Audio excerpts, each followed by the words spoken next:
تحصیلاتو د انسجام تعلیمي و تحصیلي چارو لوی ریاست په سیمینار کې ټول مجاهدین و منصوبین تالار کې تنظیم شوی او تاسو د معنی اوریا لري د نظام پوهاندوی ماسټر د سپورت خوشحال سروري. السلام علیکم د کورنیو چارو سرپرست وزیر ښاغلي خلیفه سراج الدین حقانی د پولیسو اکاډمۍ د نصاب بیاکتنې سیمینار په غونډه کې ګډون وکړ. یا د غونډې کې د ښاغلي حقانی په ګډون د کورنیو چارو وزارت یو شمېر مرستیالانو او ګڼ شمېر مسؤلینو ګډون کړی و. د کورنیو چارو وزارت اداري معینیت د دفتر رئیس شیخ محمد طاهر د اسلامي پولیسو د روزنې نوي نصاب په اړه وویل د پولیسو اکاډمۍ په اوسني نصاب کې د انګلیسي اصطلاحاتو پر ځای ملي ژبو ته ځای ورکړل شوی او دغه راز د نصاب بشپړولو په موخه په ټول توان د پولیسو ښوونې او روزنې لپاره دغه نصاب کې د پام وړ بدلون رامنځته شوی دی. د نصاب په نتیجه کې مونږ یو نعمت ترلاسه کولی شو چې هغه وحدت دی چې کله نصاب واحدي په نصاب کې تفرق او انتشار او تیتو پرتګینۍ نو بیا یو فکر خلک تشکیلیږي. د دې وجه نه د خپلو مشرانو په موجودګۍ کې دی په مخ کې دا خبره عرض کوم چې په نصابونو باندې په غټه سطحه د ریاست په سطحه نه په لویه سطحه په نصابونو باندې کوشش پکار دی چې هغه دنیوي علوم او هغه دیني علوم چې دوه بیل بیل سړي تشکیلوي د دوی په منځ کې د دا واټن ختم شي. د دې لپاره چې د مدرسې نه فارغ او د یو پوهنتون نه فارغ د یوه نظریې سړي وي. د کورنیو چارو وزارت اداري معین مولوي صاحب نورجلال جلالي د نصاب بیاکتنې په برخه کې د مسؤلینو هڅې وستایلې او په وینا یې یاد نصاب کې اغیزمن بدلونونه رامنځته شوي دي. د ښاغلي نورجلال په وینا د نصاب پیژندنې په اړه جوړ شوي 3 ورځني سیمینار کې ګډونوالو ته لازم سپارښتنې شوي دي. د نصاب ذکر وشو نو د امیر المؤمنین حفظه الله توصیه ده چې تاسو په نصاب کار وکړئ او نصاب هغه وی چې د وزارت دفاع ملګرو ته مې هم وظیفه ورکړې ده یو کمیسیون یې ورته ټاکلی دی چې په نصاب کار وکړي نصاب اصلاح کړي مشکلات پکې دي. هغه خبره موږ د هغې د حکم مطابق واغستله او د راتللو سره مخکې مولوي محمد ابراهیم مفتي محمد ابراهیم دیوبندي چې هغه ډېر ښه معلومات لري په ټولو بخشونو کې خصوصا په دې بخش کې ډېر کار وکړو. په 40 جلده کې دغه نصاب چاپ شو جوړ یې کړو اصلاح یې وشوه ډېر مشکلات پکې وو خو ډېرې وخت یې وله ورکړ ډېرې شپې پرې روڼ کړلې او نصاب په 40 جلده کې د ساتنمنانو افسرانو د استادانو دپاره لارښود جوړ شو. خلیفه صاحب یا د غونډې ته په وینا کې وویل چې ښوونیزو بنسټونو ته کار کول یې ستر ارمان و. په وینا یې له نیکه مرغه هغه ورځ راورسېده او اوس د هیواد بچیانو د روزنې په موخه پر منظم نصاب کار شوی دی. د افغانانو په مجموع کې دغه ډېره لویه ارزو وه چې خدای تعالی به داسې په ازادانه ډول باندې هغه شیبې وخت کله راولي چې زموږ خپلې خدماتو ته او خپلو د وطن د آبادۍ ته خپلو تعلیمي ادارو ته په خپلو مټو باندې خپل استعداد او همت باندې موږ کار وکوو. الله جل جلاله دغه وخت راووس. اصل مسله دلته افغانان چې د ډېر د لویو مشکلاتو سره مخامخ شول وجه دغه دلته ډېر مختلف افکار زموږ تاسو په اسلامي او ملي افکارو را داخل شول یو تر بله یې په دښمنۍ سره واړولي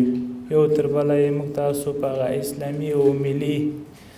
عنعناتو رواجو افکارو باندې داسې غلبه وکوله چې په دې اختلافاتو کې د نظام د احیا کولو لپاره د انسجام لپاره دا زمینه نه برابرېدله ګټه یې دښمنان اخیسته. د ښاغلي حقاني په خبره که پولیس پر خپلې وړتیا او نصاب خودکفا شي هیڅوک نشي کولی چې د نظام او ولس ترمنځ واټن رامنځته کړي. د نیمه پیړۍ دغه مشکلات راغلل، ادب دې وي، موږ په چا تنقید نه کوو، خو د دې چې څومره عوامل موږ راجمع کړو وګورو، یوازینۍ وجه دغه وه چې زموږ تاسو اردو پولیس او استخبارات په صحیح معنا باندې په صحیح افکارو باندې نه وي روزلي شوي.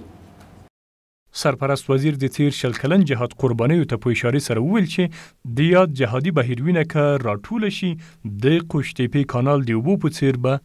وبهیږي. ما وایي چې که د افغانانو د شل کلنۍ وینې موږ راجمع کړو، د قوشتېپې کانال په اندازه وینه موږ د دغه ملک دپاره ورکړه. نوموړي امنیتي مسؤلینو ته په خطاب کې زیاته کړه خدمت به مو هغه وخت کامل شي چې د خپل مزاج پر ځای اسلامي او افغاني فکر راباندې غالب وي او کار پرې وکړو. د تاسو په تجهیز او اکمال باندې، تاسو په نظم باندې موږ ډېر کوشش دغه دی چې عامه نظم راوستل د پولیسو چې کوم دی دا د موږ تاسو د ډېرې پیښې مخنیوی کولی شي. ګورئ مسؤلیت ته که موږ د مسؤلیت په زاویه کې وګورو چې زه دلته د ولس د خدماتو لپاره د ما مسؤلیت دغه شو، زما دنده دغه شوه، زه یې د ځان دپاره پیغور ونه بلم، عیب یې ونه بلم. د 4 ساعته خدمت چې زه کومه دلته د ولس په مخ کې درېږم، دوبی روژمه لوږه تنده بېخوبي دا هر څه تېرومه، خو دغو ملت ته ژوند وربښمه چې دلته نظم مراعات نشي. موږ تاسې تر څو پورې د خپل مملکت هغه ښکلا چې کومه ده هغه بل چاته نشو ښکاره کولی. ښاغلي حقاني پولیسو ته په سپارښتنو کې وویل ستاسو اخلاص او اخلاق باید تر ټولو لوړ وي. همدارنګه له مسؤلینو یې وغوښتل چې د مشرانو فرامینو په تطبیق کې له اخلاقو کار واخلي. الحمدلله تاسو اسلامي پولیس یې، تاسو وړتیا، تاسو همت، تاسو اخلاق باید هر څه بدل وي. الله جل جلاله تاسو ته د نور دا ښکلا درکړي، په هره معنا د خدای پاک تاسو تر هر چا نه لوړ کړي. دغه ګوره په دې باندې شرمېږئ مه، د نظم مراعات کوئ، د اصول مراعات کوئ. دغه دي چې د تاسو مسؤلیت چې کوم دی په دې مملکت کې، په دې نظام کې د پولیسو مسؤلیت تر هر چا نه لوړ دی. دلته د مشرتابه فرامین چې کوم دي، احکام چې کوم دي، د دغه د تطبیقولو بله مرجع شته، خو تاسو به تطبیقوئ. موږ تاسو به عامه پوهوئ، د خپلو ارګانو د لارې نه د نورو ادارو سره هماهنګي کړو، تفاهم وکړو، د خپل مشرتابه فرامین چې کوم دي د هغې د تطبیق لپاره به موږ تاسو داسې یو صورت او نقشه مخکې کوو چې خلک کې عظمت د مشرتابه د فرامینو پیدا شي، په تطبیق کې دوی باندې بوج نشي. موږ دې ته مجبور نشو چې خلک جزایي کړو، خلک ته سزا ورکړو، خلک خپله دې ته آماده کړو چې زموږ پولیس په داسې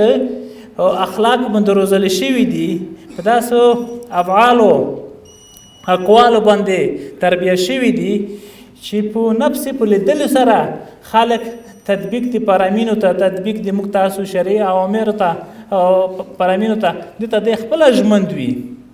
ځکه د ملکیت چې دی د الله جل جلاله دی، ما ته د تصرف پکې راکړئ او 15 ورځې، خو که په تواضع، په عاجزۍ، په ښه اخلاقو معیار شریعت وګرځوي، صحیح دنده، صحیح وظیفه وکوي، الله جل جلاله به د نظام ته بقا ورکړي، ژوند به ورکړي، مملکت مو خدای آرام کړي. که موږ په دې نظام کې داسې کارونه کوي چې د خلک زړه مات شي، نفرت زیات شي، عداوت زیات شي، دښمني زیات شي، طبعا به یو بل په مقابل کې د بلې منافعو دپاره موږ راځو. ولې به راځو؟ چې زه په صحیح معنا باندې دین اسلام ته ژمن یم، مو په د خپل وعده باندې ټینګ ولاړ یم. طبعا دی چې مخالفین چې په کوم فکر روزلی شوي دي یو ساکل نه وي راتلونکي کال ته بل کال ته به خدای فکر کې وسعت راولي خدای پاک به دین ته راوبولي خپل وطن حق ور وپېژني د دین حق ور وپېژني خپل وروڼه به وپېژني سره یو ځای به شي دا دښمني خو چې موږ کړې ده دغه د چا په شخصي دښمني شخصي فکر خو موږ د چا سره نه وو د الله د دین په خاطر باندې دغه وطن د ازادۍ په خاطر باندې دا دښمنۍ وې دا نن ولې په چا لاس نه پورته کوي ولې قبر نه پکوي د زور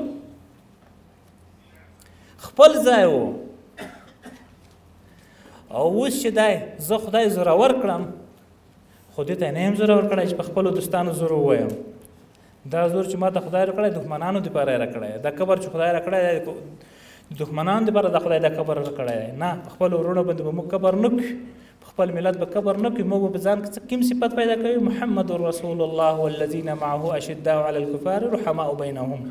دا صفات به په ځان کې پیدا کوي اذلة علی المؤمنین اعزة علی الکافرین داسې به کوي چې مینه محبت به کوي اخوت به کوي دغه کرک به د دماغ نه لرې کوي دا کوم پردي افکار او پردي احزاب او سوچونه فکرونه چې وطن سره تقسیم کړی او تجزیه ته یې لارې پکې برابر کړې وي هر څه یې پایمال کړي وي خدای پاک نن په یوه اسلامي او ملي نظام کې سره یو ځای کړي دا فکرونه به محوه کوي کوشش به کوي چې خپل مسؤلیت ته په صحیح معنا باندې متوجه شي سرپرست وزیر دغه راز له پولیسو وغوښتل چې د ښوونې او روزنې بشپړ ډاډ له ترلاسه کېدو وروسته مسؤلیت ته مخه کړي دغه راز یې زیاته کړه چې جهاد د دې هېواد د ازادۍ او آبادۍ په موخه و او باید د دندې بدیل ونه ګڼل شي چې څوک پولیسو ته راځئ وظیفې ته راځئ تر څو پورې مسؤلیت مه اخلئ چې په صحیح معنا مې روزنه نه وي کړې روزنه وکوئ ځان پوه کوئ بیا خدمت ته وروځئ دا معیار ما ګرځوئ چې ما 20 کاله جهاد کړی دی خدمت مې کړی دی نن ما ته وظیفه نه پیدا کېږي خو دا جهاد مې چې کړی دی د دې دپاره مې کړی دی د وطن د ازادۍ د ساتنې دپاره د دین د ساتنې دپاره مې د قرباني ورکړله د نظام په جوړونه کې که زه خدمت ته درېږم لکه پرین مو چې په سنګر کې لوږه تنده بخوبي تېروله نن به زه د غومره تکلیف ځان تېر کړم زه به دغه موټر زده کړم دا ډراوري به زده کړم زه به بیا خدمت ته راوځم داسې نه چې به زده کړې ډراوري شروع کړم هم به ځان تباه کړم هم به خلک ور سپرلی م تباه کړم په دې کې د دې په خاطر باندې مسؤلیت ته خوشحاله کېږئ ما د مسؤلیت چې کوم ده د مسؤلیت په زاویه کې ګورئ چې خدای ته مسؤله کېږي ولس ته مسؤله کېږي زده کړه ځان دپاره لازمي وګرځوئ ضروري وګرځوئ